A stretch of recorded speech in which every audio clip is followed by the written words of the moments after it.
When the professor had gone, Sergei Ivanovitch turned to his brother. "Delighted that you've come. For some time, is it? How's your farming getting on?" Levin knew that his elder brother took little interest in farming, and only put the question in deference to him, and so he only told him about the sale of his wheat and money matters. Levin had meant to tell his brother of his determination to get married, and to ask his advice. He had indeed firmly resolved to do so.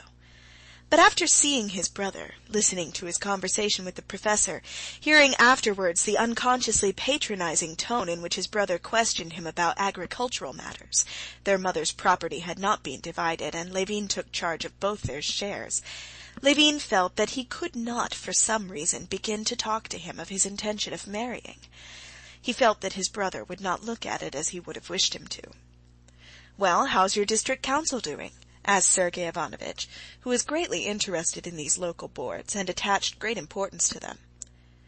"I really don't know." "What? Why, surely you're a member of the board?" "No, I'm not a member now. I've resigned," answered Levin, "and I no longer attend the meetings." "What a pity," commented Sergei Ivanovitch, frowning. Levin, in self-defense, began to describe what took place in the meetings in his district. "That's how it always is," Sergei Ivanovitch interrupted him. "We Russians are always like that.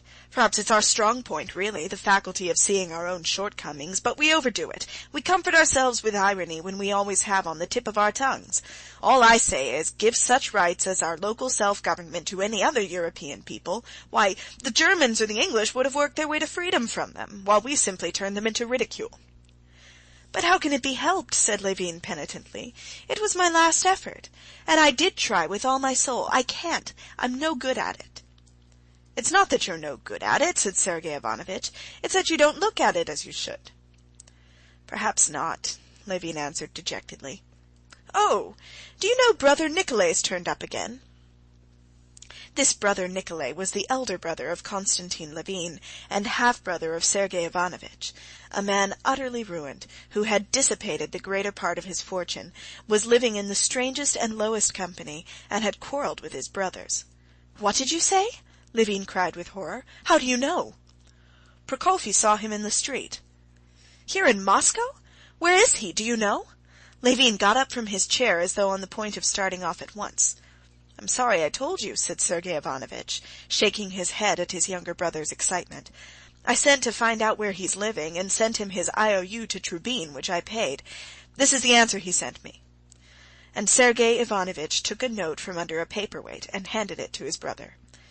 Levin read in the queer familiar handwriting, "I humbly beg you to leave me in peace. That's the only favor I ask of my gracious brothers, Nikolai Levin." Levin read it, and without raising his head stood with the note in his hands opposite Sergei Ivanovitch. There was a struggle in his heart between the desire to forget his unhappy brother for the time, and the consciousness that it would be base to do so. "He obviously wants to offend me," pursued Sergei Ivanovitch, "but he cannot offend me, and I should have wished with all my heart to assist him, but I know it's impossible to do that." "Yes, yes," repeated Levin. "I understand and appreciate your attitude to him, but I shall go and see him." "If you want to, do, but I shouldn't advise it," said Sergei Ivanovitch. "As regards myself, I have no fear of your doing so. He will not make you quarrel with me, but for your own sake I should say you would do better not to go. You can't do him any good. Still, do as you please." "Very likely I can't do any good, but I feel, especially at such a moment, but that's another thing, I feel I could not be at peace."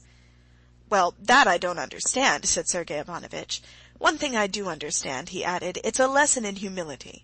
I have come to look very differently and more charitably on what is called infamous since brother Nikolai has become what he is. You know what he did." "Oh, it's awful, awful," repeated Levin. After obtaining his brother's address from Sergei Ivanovitch's footman, Levin was on the point of setting off at once to see him, but on second thought, he decided he ought to put off his visit until the evening. The first thing to do, to set his heart at rest, was to accomplish what he had come to Moscow for. From his brothers, Levin went to Oblonsky's office, and on getting news of the Shtcherbatskys from him, he drove to the place where he had been told he might find Kitty. End of chapter 8. This recording is in the public domain.